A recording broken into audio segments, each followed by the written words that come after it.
Hello and welcome to Real-Ationship Talk, the podcast hosted by yours truly, Teresha Young, relationship master coach, where we have open, non-judgmental, heart-to-heart conversations about love, self-love, dating, and relationships. And for this week's episode, I am being joined by Dr. Mari Kovanen. Welcome to the show. Oh, thank you so much. It's so lovely to be here, and I'm really excited about this conversation. Oh, so am I, because of the topic and the area that we're going to talk about. It's so close and dear to my heart. And I'm just going to share a bit more about you and what you do with the audience. So Dr. Mari Kovanen is a registered psychologist, relationship specialist, and attachment trauma therapist turned conscious dating coach. For the past 14 years, she has been working with women and men and helped them in different stages of their relationships. Through her training as a registered psychologist and in personal development, she became interested in consciously creating the relationship you desire. This beautiful synergy between personal growth and helping others manifest their dreams truly creates a powerful and purposeful existence for all involved.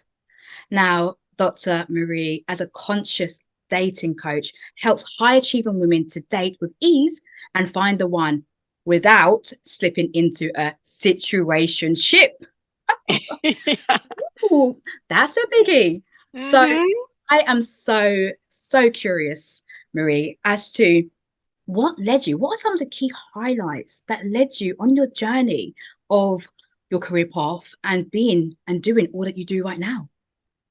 Well, I think the roots go back into everything goes all the way, back to the beginning. But let's start where I kind of consciously became more aware of what I want to be focusing on. And this was I was dating in my 30s. So I was in relationships in my 20s, and then I realized that I've come to a point where I want my life to go in a certain direction, and perhaps the relationships that I was having in my 20s, they were not going in the same direction. Mm.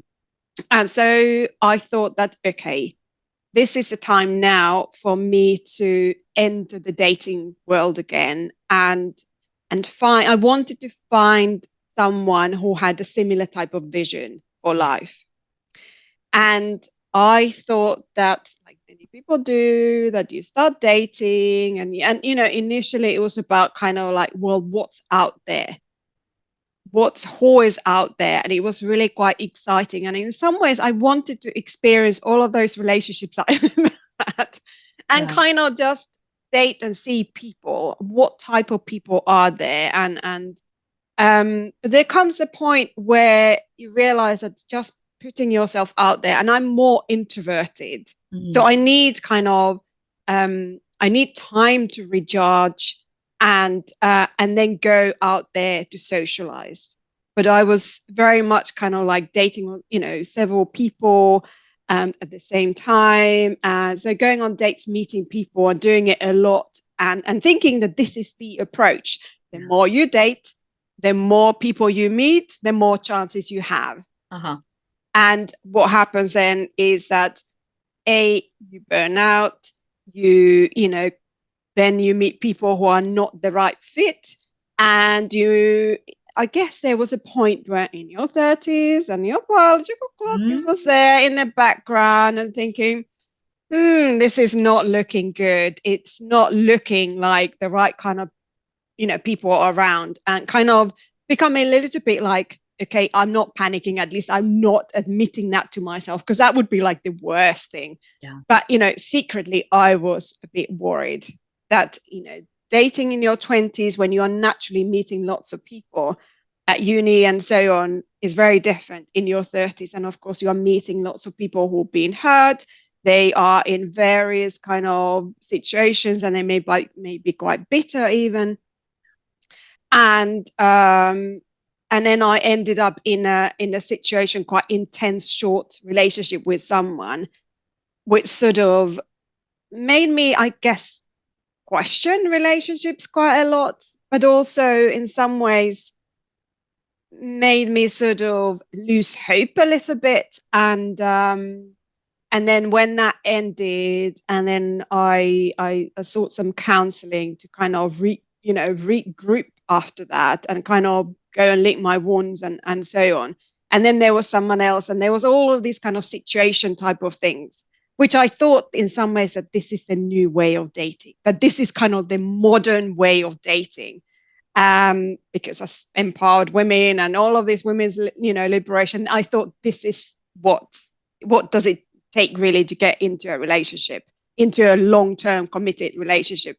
Well, so I had all of these things going on, and there was no really guidance, because this I'm talking about sort of early noughties. It wasn't all of this kind of information about dating and what have you wasn't out there.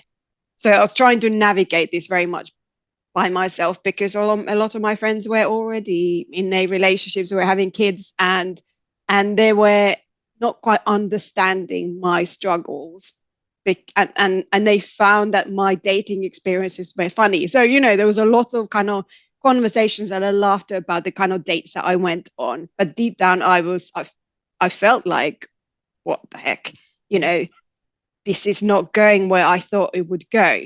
And it wasn't then until I took a bit of a break and I thought, okay, I need to kind of regroup. And in that process of really taking a break from dating, and then I also thought that, okay, I need to think about where do I want to be, what's kind of happening. I'm in my early 30s.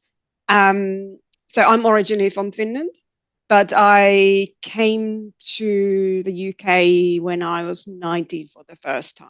Okay. And went to uni here, and then I moved to Finland to work. And then so at that point I was in Helsinki, and I thought, okay, I can't see myself now buying my own flat and kind of, living a very sort of calm life. Now I'm seeking the calm life many years later. But at that point, I felt that I wasn't quite ready.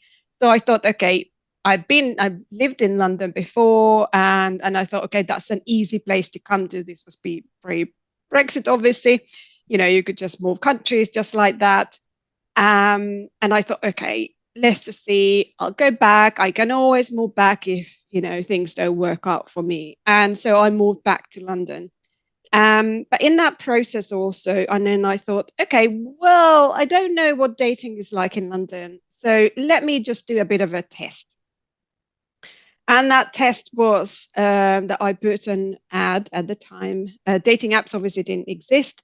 Dating sites existed, but you didn't tell anyone that you were online dating, because it was a bit embarrassing, because it was like you were desperate, that you're not meeting people because, so you had to go online. Well, I thought that actually that gives you access to more people.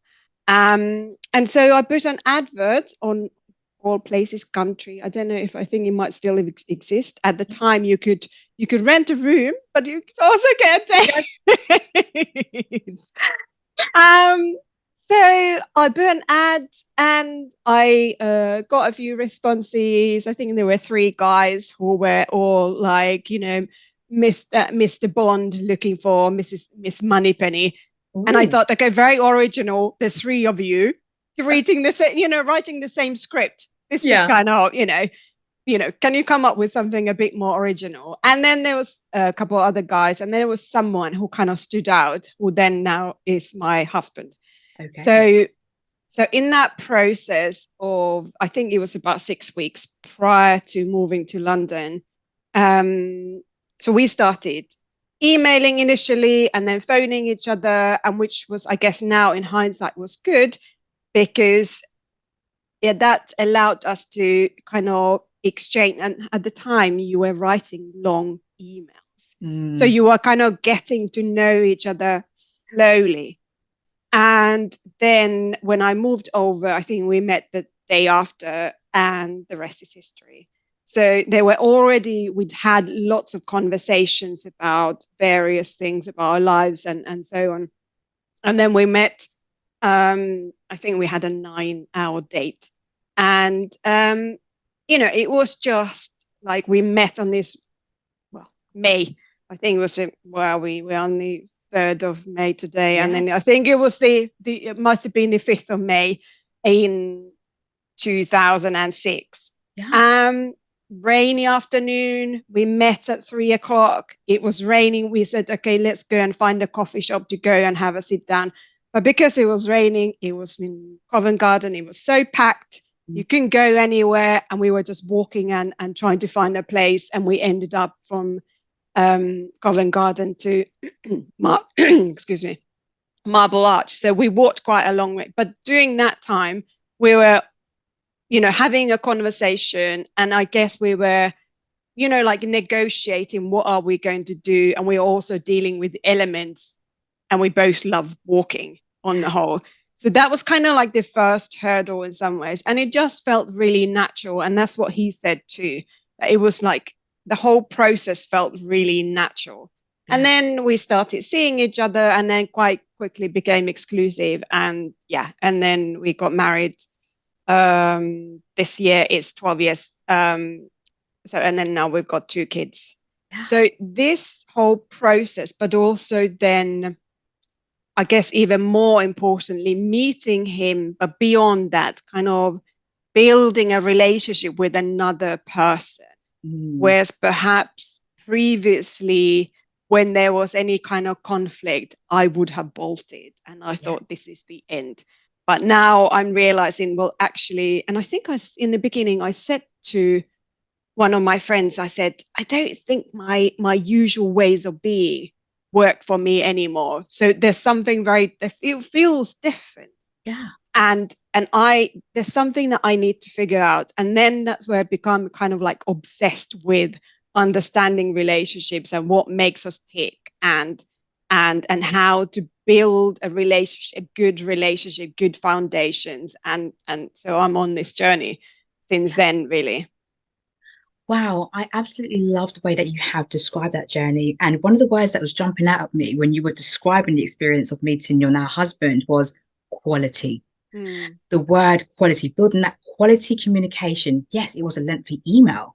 However, you built that quality, you built that, I want to use the word safety as well in that dating experience. Now, of course, you had these cookie cutter people, Mr. Bond and Penelope and all that kind of stuff.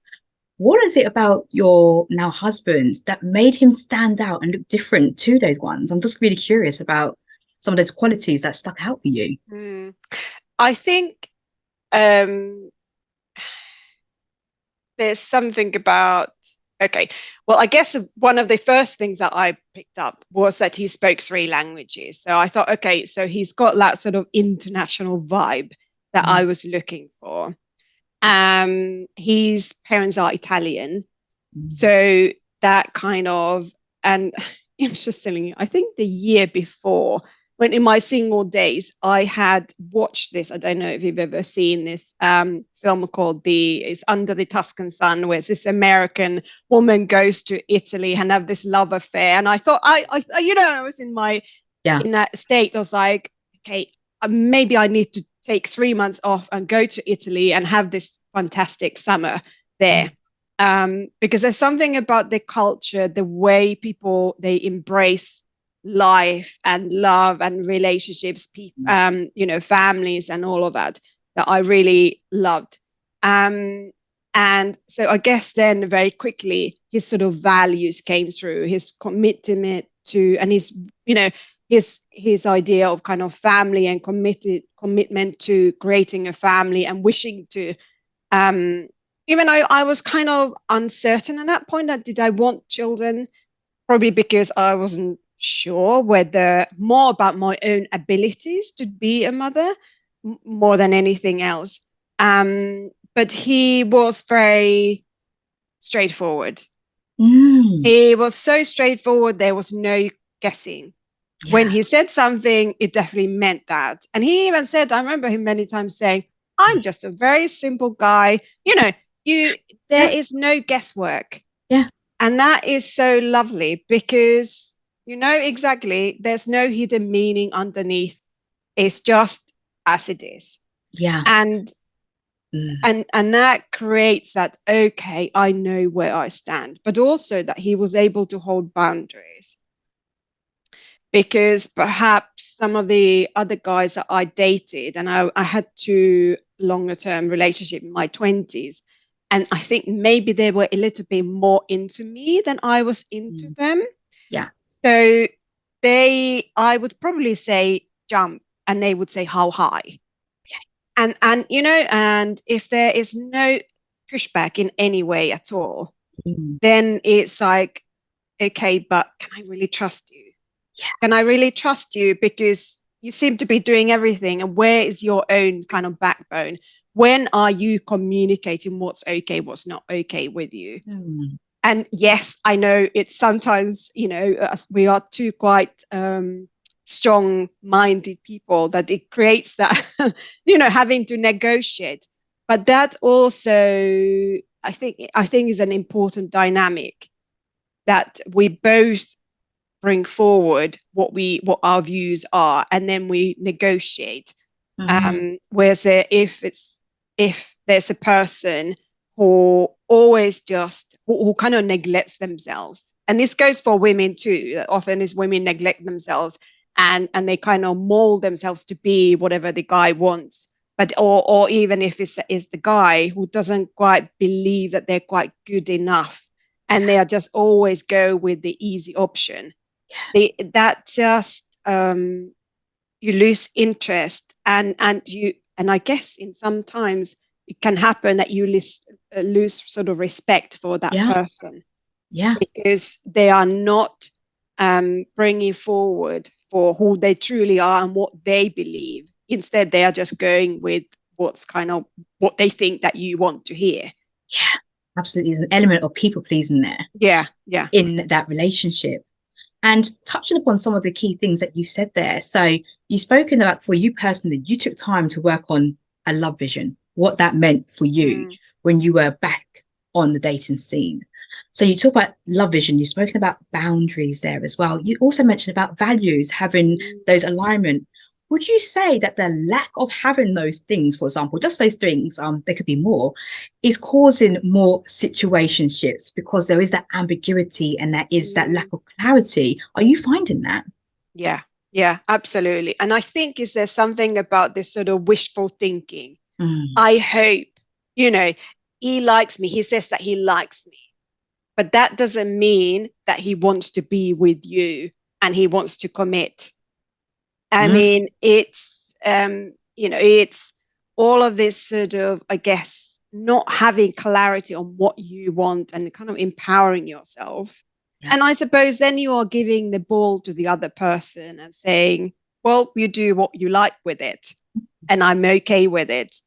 And actually, many times women say they end up in this sort of situations when they think that I'll just want to have a casual relationship, but then they end up Mm. developing feelings. And there's a biological reason for it. So, don't blame yourself if that has happened to you, because there are very good sort of biological reasons why women especially attach then to the guy who they're sleeping with, because Mm. it's all in our biology. But I guess is sometimes women's empowerment has kind of um I guess we take what we want to hear from it, Yeah. and then we ignore that our brain and the body is still the same as it was for the early man and a woman who lived in their caves. Yes. The environment has changed, Yeah. many things has changed, but how we operate on the physical level and Mm. emotionally is still the same. Yes. So Yes. yeah, though it's the kind of the boundaries, understanding your values, who you are as a person, having those sort of self-loving kind of practices and reminding yourself of your worth on a Mm. daily basis, that is really important, so that you don't slip into this kind of confusing situationship. Yeah. And at the start of our conversation, you mentioned that you took some time just to maybe lick your wounds and understand what was coming up for you. So, are you finding that there are some core wounds that are coming up for the people that you work with? Maybe wounds that are affecting their beliefs, their paradigms, or their their views about what dating and relationships look like. Yeah, yeah, absolutely. It always goes back to our family of origin and what we learned about relationships. Mm. Whether we learned that someone consistently attended to us and looked after our needs and kind of prioritized us, or we unfortunately had experience of not being made to kind of feel like the priority. So Mm. this is then on our cellular level, it's in our body, in our nervous system. We go with this template. And yes, this guy we meet, we might even be to a degree conscious that I don't want to be in a similar type of relationship Ah. to what I experienced in childhood. But a lot of times people are not very aware of that. And someone might look very different on paper, but because we have certain kind of, our nervous system has got used to certain experiences, so we gravitate towards something that feels familiar.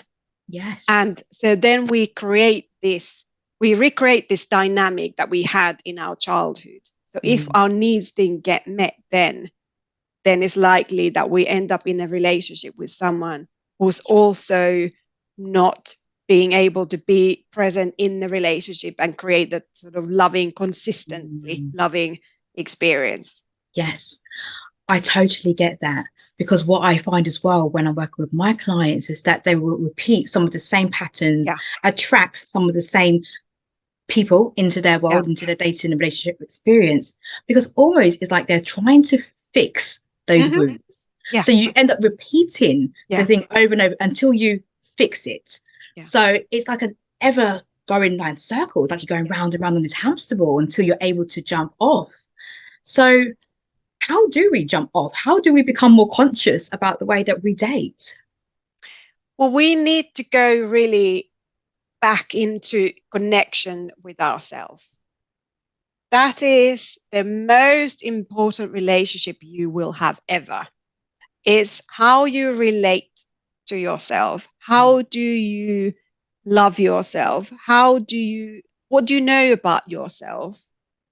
And understanding those patterns, understanding what makes you tick, understanding and even appreciating those sides of you, sometimes called also like the more shadow side of you, the qualities of your qualities that you might not appreciate, or you may even feel a little bit ashamed of, because that could be, again, that is something that you felt shame maybe in your early kind of upbringing. There could be something that maybe your needs didn't get met, and when you ask for certain things you feel shame. So you need to be really learn to appreciate all of these qualities, and the more you embrace them, the more you accept that you have certain qualities, that all of these different parts to you, then you will attract someone who also accepts you as a whole person, not just a part of you. If you try to disown certain parts of you, you are very likely to attract someone who also doesn't appreciate these qualities about you. And then you end up always hiding.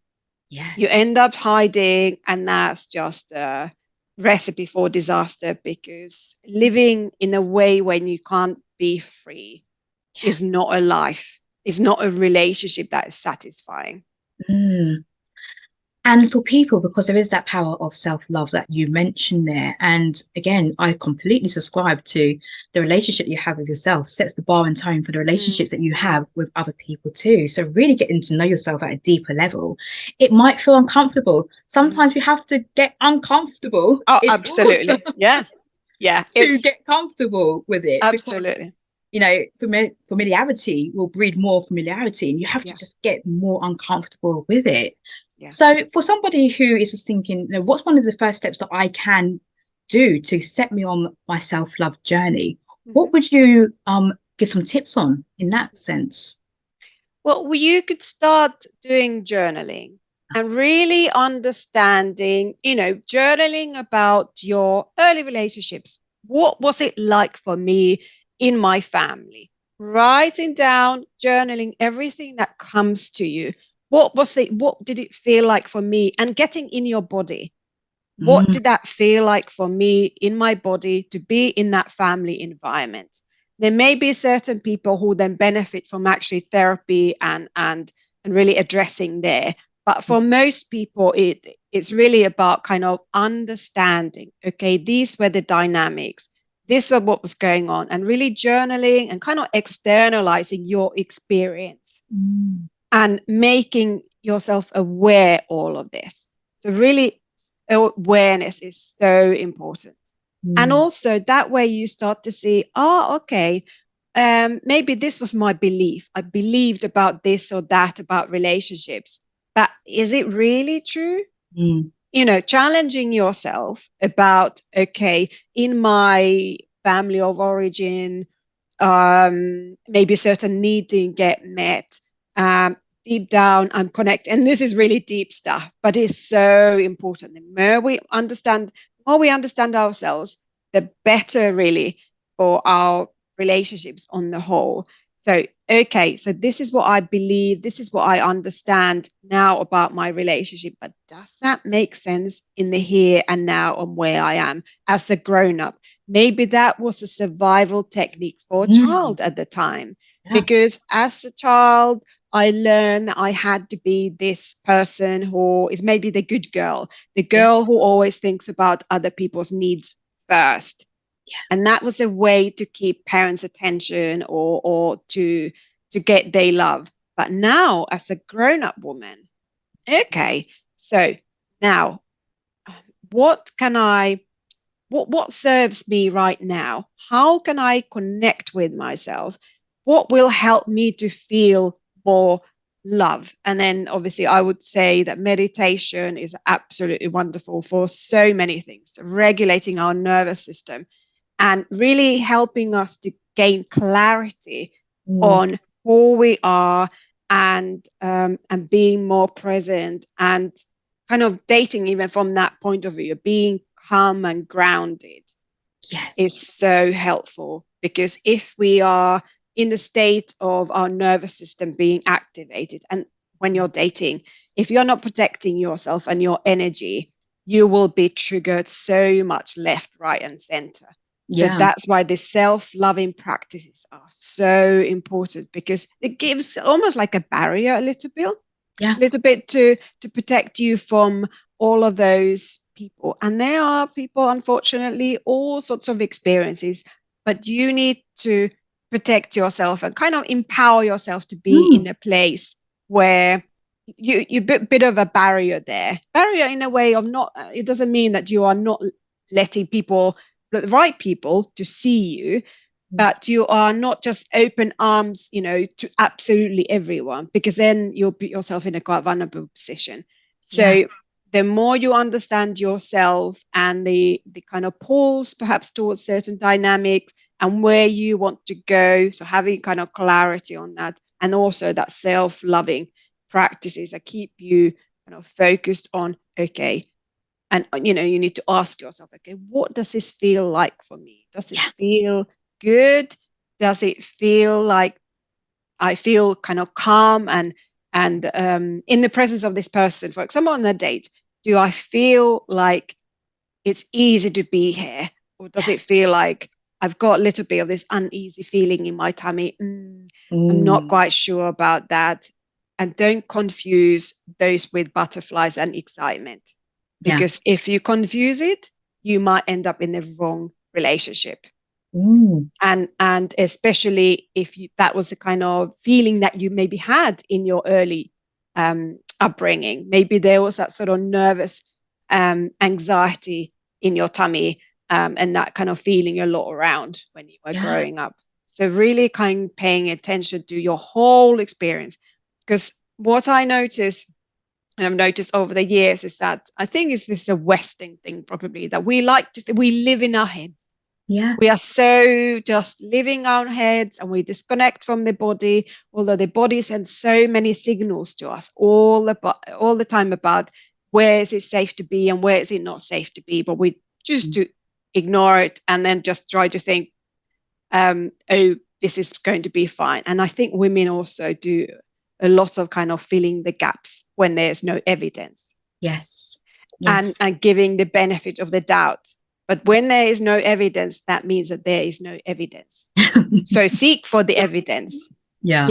And to get clarity, Because if you fill the gaps, and I remember I did that, you know, you hope for the best. You kind of thinking, oh, it'll be okay. It'll be okay. But Yeah. that is usually a sign that you might end up in the wrong place. Mm. And that's why in dating it's important to slow things down, to make, you know, to move faster forward in some ways, because the Yeah. slow you taking your time and really kind of paying attention and sort of, I suppose, just really taking that time to get to know someone, and so that you are not filling the gaps. But I think is this whole society these days is everything's so fast, everything's so like I need to now, and then the biological clock when you add that to the Mm. mix. Yeah. It's like I need to get to the good point. But actually, what's important is that when you take your time, like I was saying that with my now husband, having, we were sort of forced to connect, you know, and writing actually emails at the time, because that was the way to do it. I mean, there were guys who I met who didn't really write much about themselves at all in the beginning. And then I dated them a little bit, but they were not sharing in other ways either. So, you know, I think it was a signal that if someone is not willing to invest, they are not going to invest in other ways too. So Yeah. the openness, it was, the signs were there, Mm. but obviously I didn't know at the time. Only then in hindsight, it's easy to say, well, this or that or so on. Yeah. And what I'm really picking up is that dating from a place of being. So, as you said, we can be very logical, up in our heads, thinking, thinking, thinking. And I think we're kind of getting conditioned that way, especially if you're a high achieving woman, maybe in a corporate job or an entrepreneur, run your own business, that we are very much in our masculine energy, Yeah. which is the doing, the goal setting, the vision, the provide energy. Then to actually just take a step back and say, how do I feel in this moment? I always say pacing, not racing. Take that step back. Yeah. It's how do I feel in this moment? What is my body telling me in this moment too? Because as you said, the mind body connection is huge. Yeah. Our body is giving us huge indications at the same time. How am I feeling it? Am I feeling the anxiety? Is it excitement? And as you said, discern between the two, to be able to figure out what those feelings in your tummy might be as well. And just actually sitting back and doing that self-reflection, because I absolutely do agree with you that journaling is such a powerful tool. Because in order to be vulnerable in our relationships, we first have to get vulnerable with ourselves. But journaling is a huge, powerful way of becoming vulnerable with yourself. Yeah. You don't even have to share it with anybody, but what you start to witness in terms of your thoughts, your feelings, and your emotions, your behaviors. So when I do this, how does that show up for me? Where do I feel it in my body? Does it move me? Does my belief move me towards something, or does it move me from it? And what am I avoiding? Is that self-exploration, because like you mentioned, we've got these time pressures and the multiple dating too. And you said as an introvert, maybe that doesn't even suit your disposition, the whole multiple dating. And I do feel like there's this whole FOMO situation and fear of missing out. It's if I don't date multiply, then I'm going to miss out on the next person. And but where does that leave room for that self-evaluation, for you to actually take stock on what your requirements are, what your needs are, what your desires are? Was that fulfilled in that situation? Did that person meet that? Did they not meet that? So what would you say, like, talking on the theme of dating fatigue, for example, because you could be out there just multiple dating. How can you protect your energy in those situations?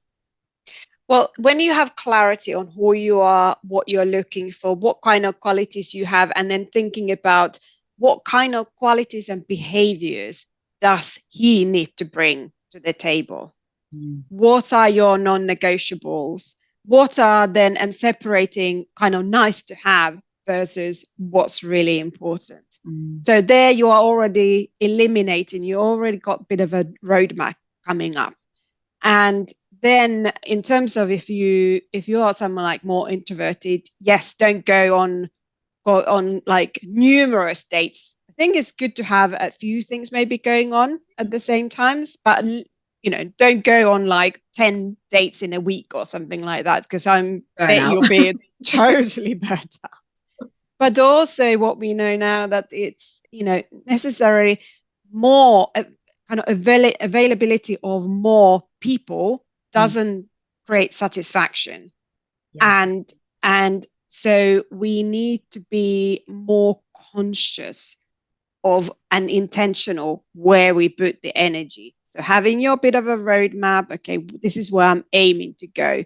Okay, so if you're on a dating app or something, keeping that very much there in front of you. But also when you go on dating apps, limit your time there. Put a specific time. If you are there swiping several times a day or what have you, guaranteed burnout. Yeah. Because you are just like there, and then suddenly you are not even seeing these people. They're just like, you're just doing this. I mean, it's a bit like you go on TikTok or whatever videos and you're just like scrolling. Yeah. And well, actually, then you might miss certain people who do have qualities that would be a good match, and you can't really evaluate well because there's just this information overload. So clarity on where you want to go, but also limiting what you're focusing on at any given time. And then that way, sort of, okay, if those people were not the right fit or what have you, then okay, you move on to that, but not like having so many people at the same time. It's like putting yourself out there, I don't know, like in a big crowd, if you imagine, and you're trying to figure out, well, who are, all of these 100 people, where do you even start? But if you have, I don't know, maybe depending on what feels comfortable for you, but even if it's like 5 people who you look at their profiles, and then, do it at the time when you're not too tired and you're not too sort of just fed up with everything, but you're actually in a good place. Yeah, I totally get that, because when I'm working with my clients as well, when I talk about, choosing the best time to do things, thinking about the energy that you're bringing to that, because if you're just bringing up this desperate energy, we spoke about the desperate energy of getting onto like a dating site at that time, that desperate energy, that even your environment, you might get bored, you might be swiping in your bed every single night, and it just feels like monotonous. Is doing the same thing. Switch up the environment in where you might do a bit of swiping whilst you're on the walk. Just anchor it into something else that you're doing to make it an enjoyable experience, because I feel that the energy that you put out there will attract the energy that you receive too. Absolutely. So it's been so mindful about how you are, as you were saying, you consciously use the applications in the way that's going to serve us, so that we don't end up missing out. Now, just talking about maybe some of the myths and misconceptions around dating, what are some of the myths and misconceptions that you may get beside time pressures, biological clock, and that, because we know that's a real thing, we absolutely know that it can be a real thing, but what about some of the other myths and misconceptions that you may get around dating and relationships?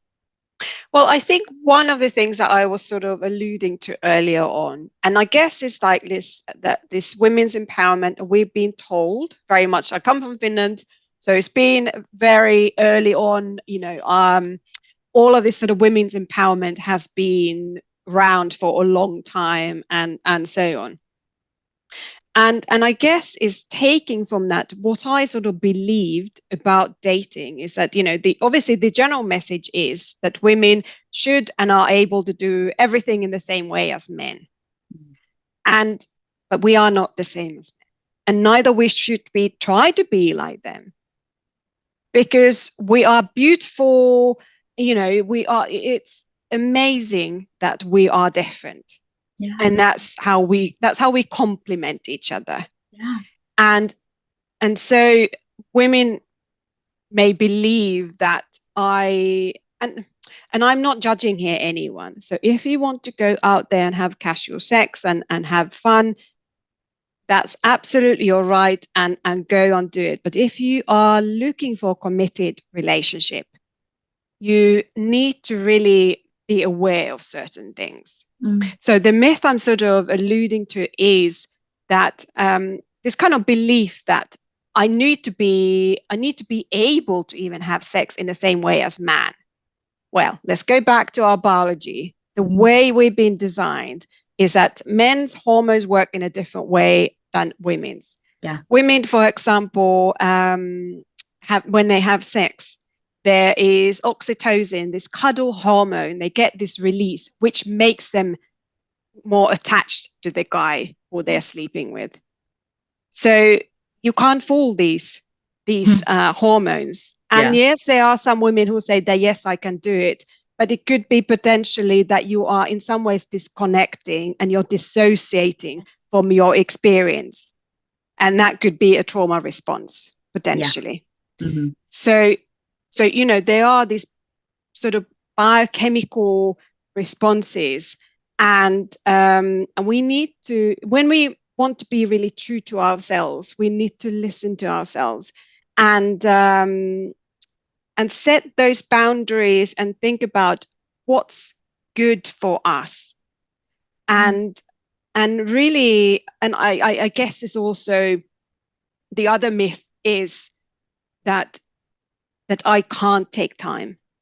That if the guy is pressuring me to go a bit faster, that I need to, in some ways, go with his pace, because otherwise I'm this woman who's not with the times. Whereas actually men get dopamine hits, so they get rewarded for pursuing women. But if the reward is inconsistent, and I don't mean about playing games, then they get even more of a reward. So if woman, for example, he's pursuing her and she maybe shows a little bit of interest, and so he gets rewarded. But if she is not straight away, like jumping to bed with him, then when the next advance, I don't know what that might be, if he's again kind of approaching, there's this sort of intermittent sort of reinforcement, then he gets more reward. But also this is from the biological point of view and evolution sort of point of view, thinking about how men are actually on the sort of biological level seeking someone who they can trust, because they could never guarantee that the offspring they produce with this woman is they. Woman will always know, when I give birth, this is my child. The man will never know. So he will need to kind of make sure that she is someone to be trusted. And how can he sort of, I guess, test the woman is by seeing, how does she respond then to his advances? And if she is straight away going with whatever he's suggesting, that could be an indication that she could potentially do this with someone else too. And I guess the same goes with, if a man goes and pursues lots of women and so on. So, but who am I then? Am I just one of these many? Or am I, is there something that he really sees that is special about me? And so, and that is there more kind of, that this is more of a unique situation. Yeah. Yeah. So that sort of myth that we can go against our evolution, because humans wouldn't have survived if we didn't, if all of this system, the mating games and all of mating kind of, if it didn't happen in a certain way. And we are mammals at the end of the day. As much as we like to think that we are, of course, we are very rational, but many times when it goes back to the basics, we are so irrational. Yeah. And we need to be aware of this, because when we are aware of all of these kind of dynamics and what the sort of the evolution and the biology brings to the table, then we can use that to our advantage. And we set boundaries. We say, okay, I want to take slowly, I want to see what you bring to the table. Do we match? What is this thing going on, and so on. And also, I think it's really important to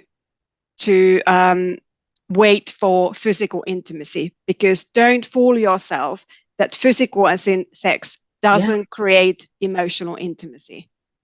emotional intimacy and the safety needs to be there first, and then. Yes. Yes. And as you've spoken about, when we do get to that next level in terms of the sexual connection with somebody, all of the emotional attachment to that person can start to grow for it. Yeah. So Yeah. there is a lot of confusion behind and a lot of Absolutely. pressure Yeah. as well that women do. Some women do feel that they have to subscribe to in order to keep that man. Yeah. And that's for me, I find that is a huge myth around that Yeah. too. I Yeah.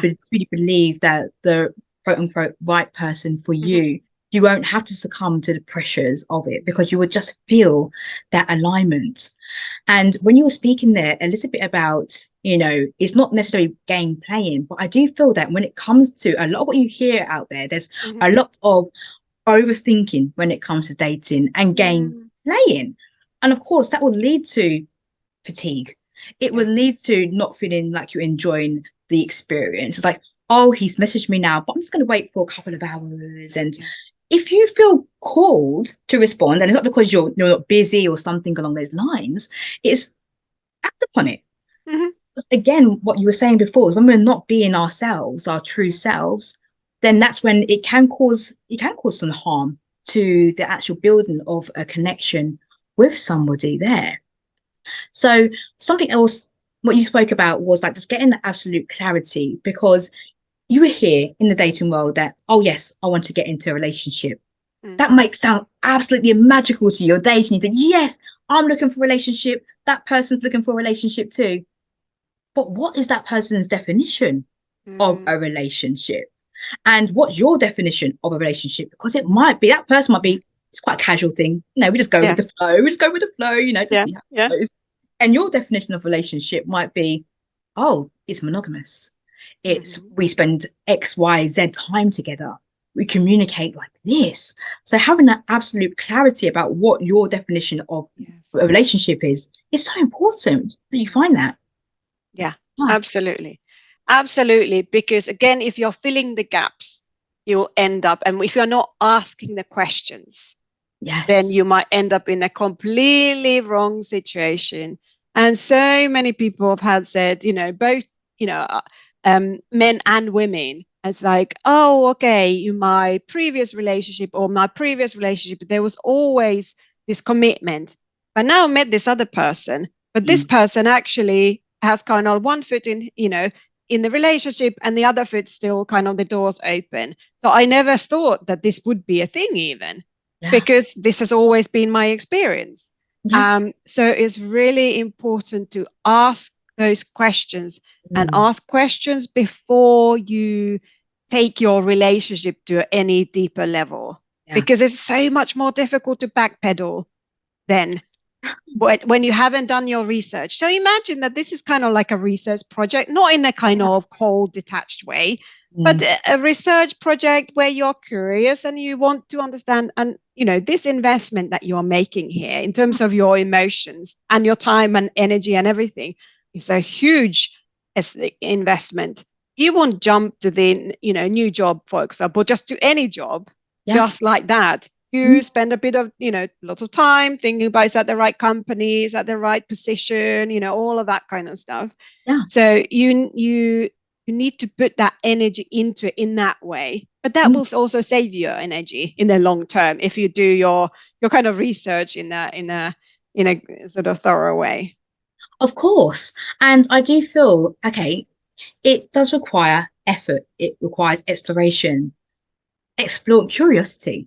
And I do think that when it comes to our dating experiences and our relationships, that we can lose that sense of curiosity and interest in asking those questions.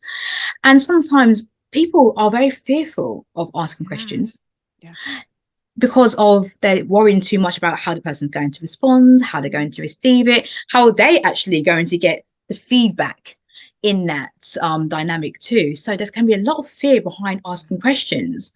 However, the way in which you ask questions is important as well.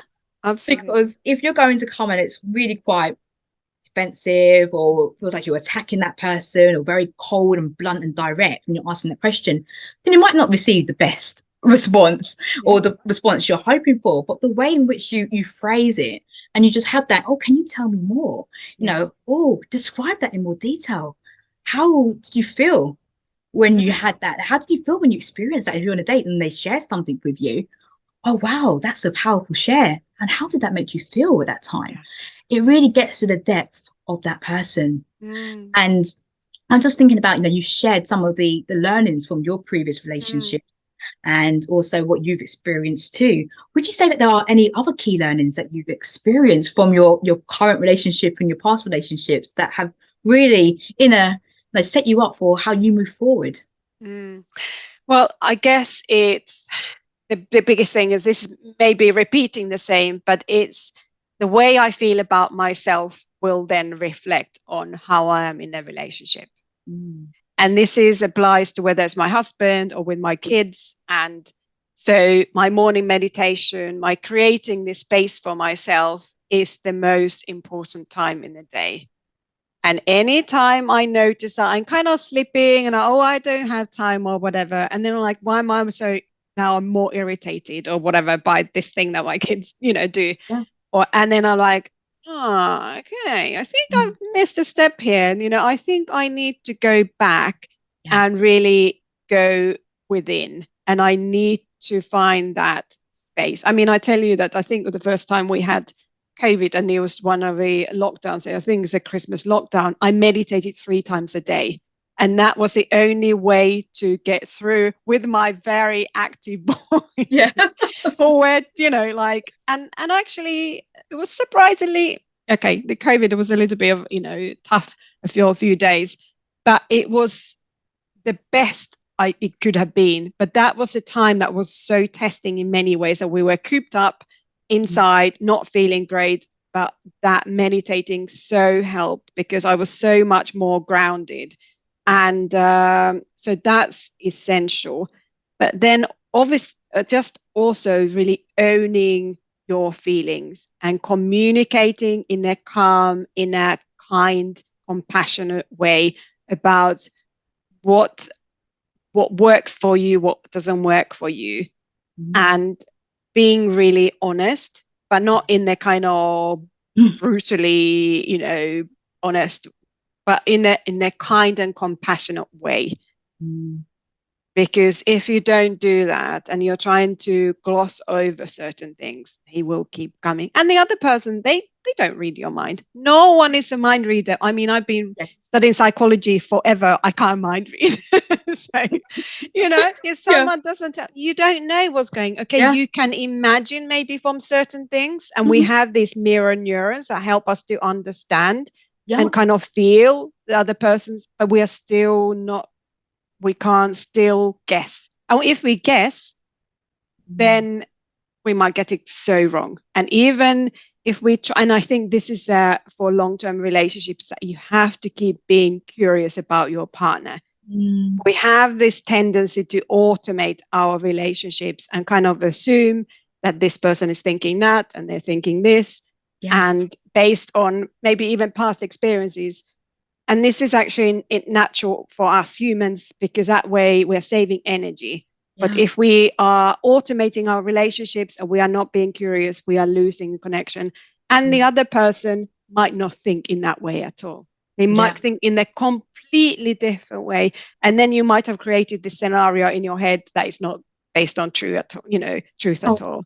absolutely. You got the story that we Yeah. create in our minds because we don't actually just ask those clarifying questions, ask those curious questions to nourish the connection between us. And I would say absolutely what you're saying there is also to have those regular checks with your when we are in a relationship, because I'm moving from dating into relationship, but when you are with that person, is to have that state of the union conversation, whether it's regularly, once a week, whatever that might be, checking daily, how's it going, what's worked for us this week, what have been some of our challenges, what's worked really well for us, how can we work on it, because when you are working together as a partnership, then it can help to fuel that curiosity. Yeah. And what have you got going on in your world? How can I support you? Do you need any support? But just being really curious about that Yeah. person rather than that automated thing. I mean, so many people can fall foul to that. I mean, the amount of people who are just sitting down there, your partner's leaving, love you, peck on the cheek and gone. Yeah. Hang on, stop, look into that person's eyes. I love you.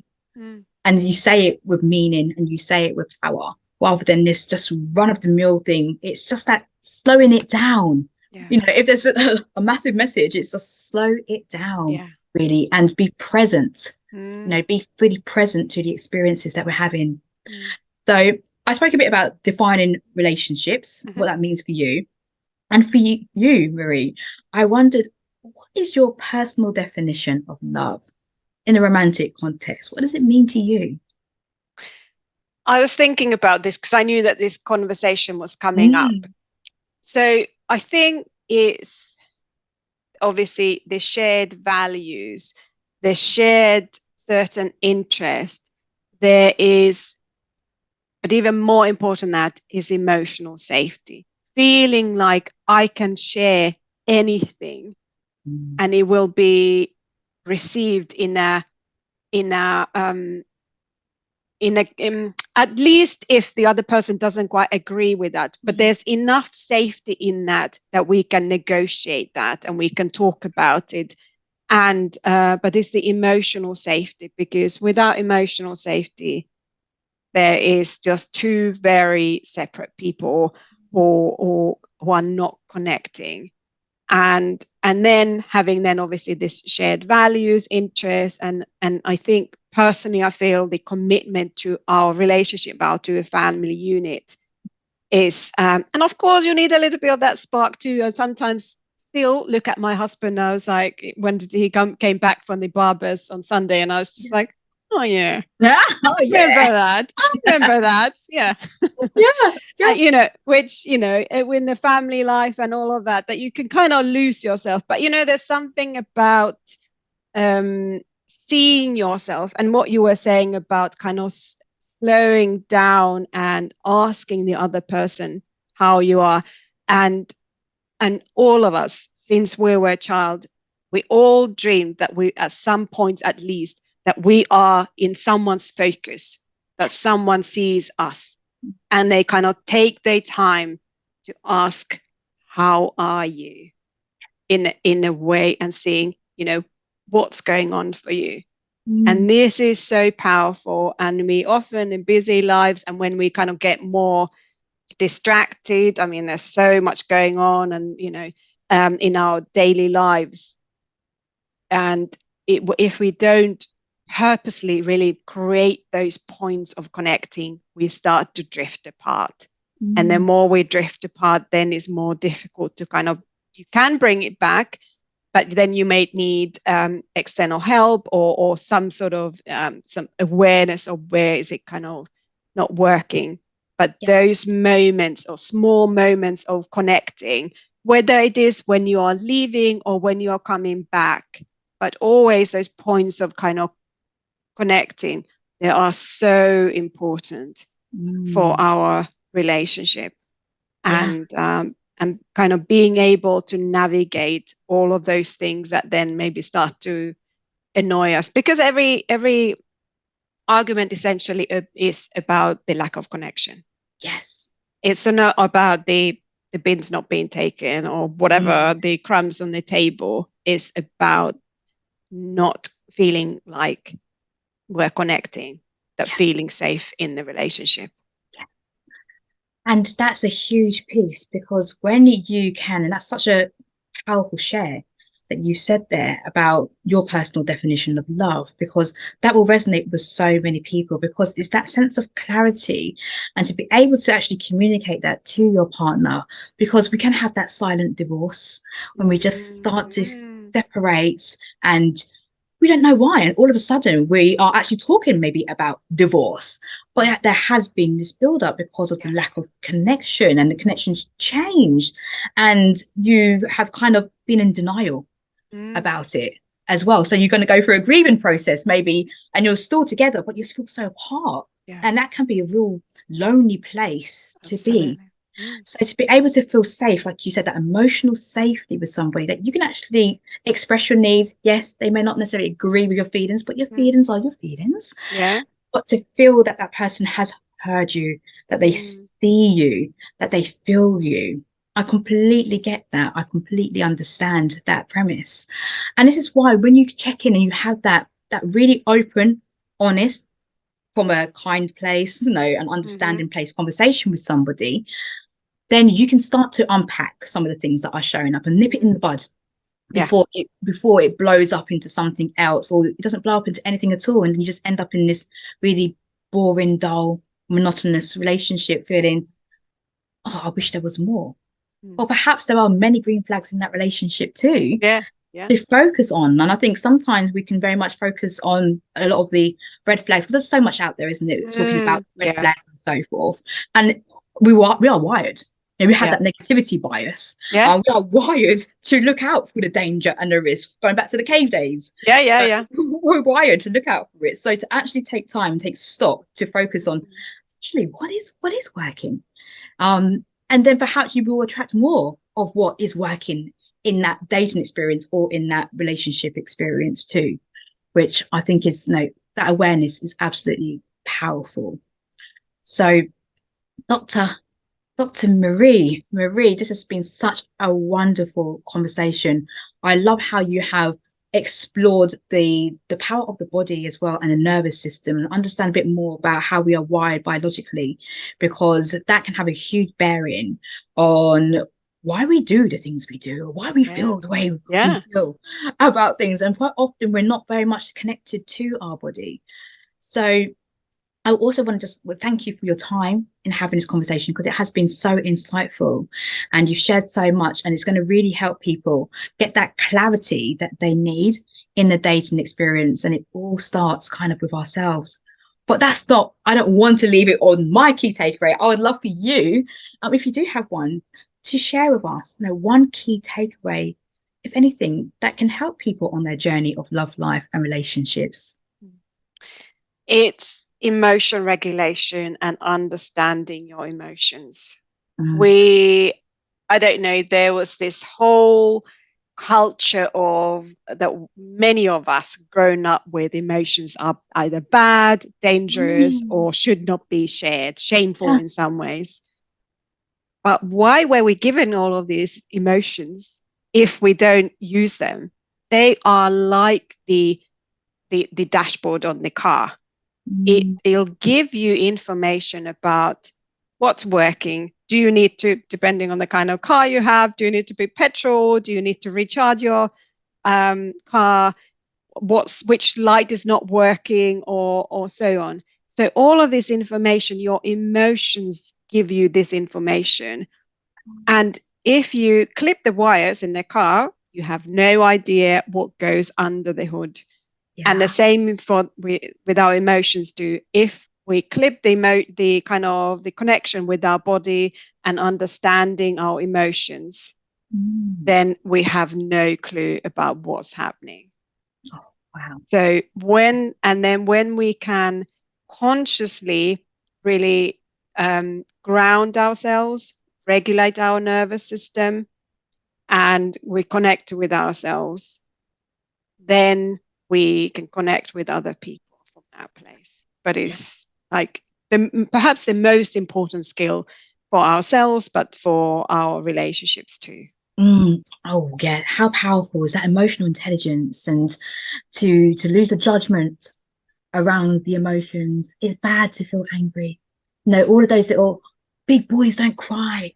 Those Yeah. kind of things you get. Oh, that gets me. That gets me. Oh, so much. And as the mother of boys and everything, and Yeah. having worked with so many men who really struggle with expressing Yeah. because they were told that they need to just cut it, is not okay. And for women too, but for men, and then that will really make your relationship difficult because suddenly you end up maybe with a partner who says that you never show any emotion. Yeah. But you learned that I can't do that. It's not okay. Absolutely. And emotions, they are no good or bad. They all just give us information. It's just information about what's going on for us, how Yeah. certain things are impacting us. And the Mm. more we trust that any emotion that we experience is like a wave, that there's a peak, and then it will start to subside.